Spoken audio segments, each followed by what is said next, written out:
The typical structure of the Orthodox Church is, this is the vestibule, and even some of our services start out here, literally before we go into the church. Now we have, this is the nave, or the main body of the church, and you can please come and have a seat.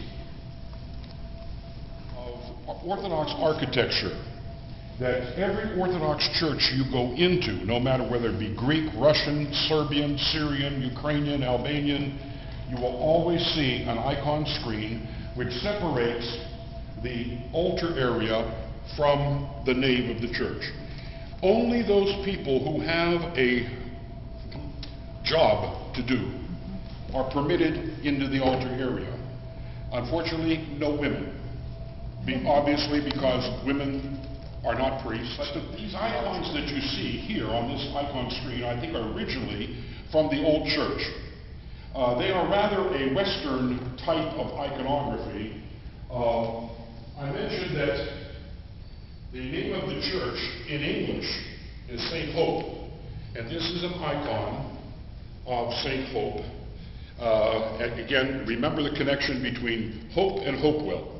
So this is done in Byzantine style, which, if you'll see, heavy folds, elongated nose, rather hard, harsh hair.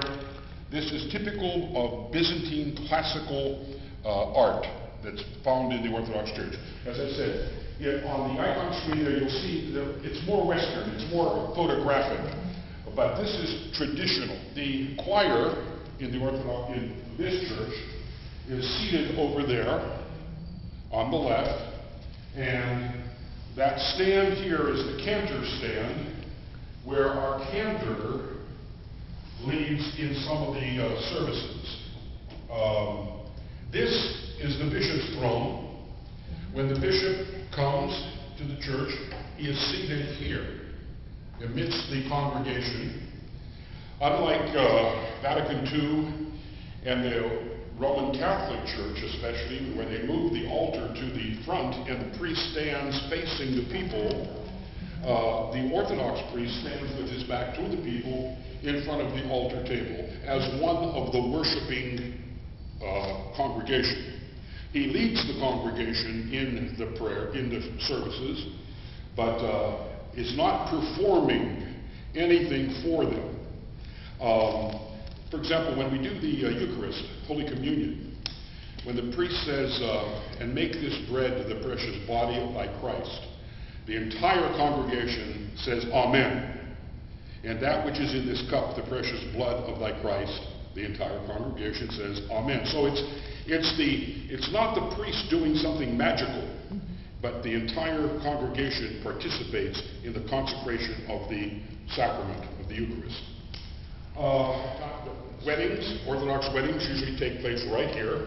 Yes, we were here. Right here. Last Saturday. Also, funerals, the body is brought to the center of the church, and much of the service takes place right out here.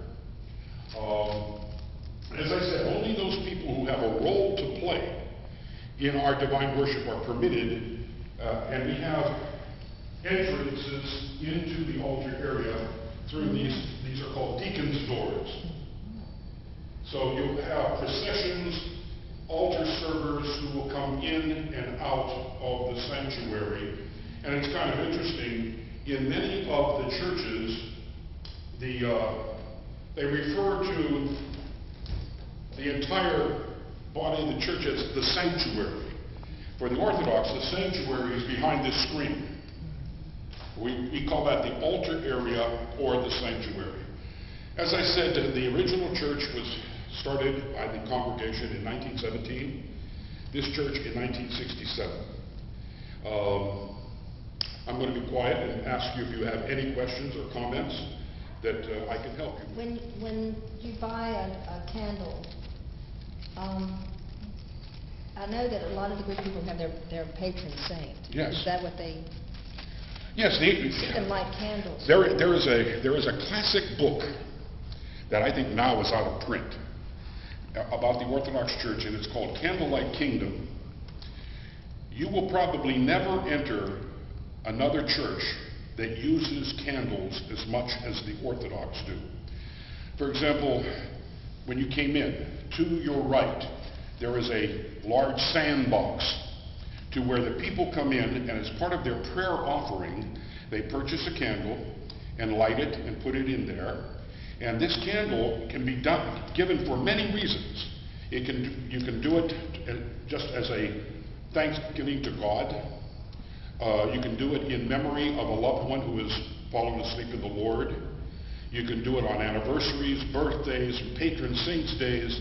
And so you will always see, almost without exception, any Orthodox Christian coming into the church will immediately go and get a candle and light it, and also venerate the icons.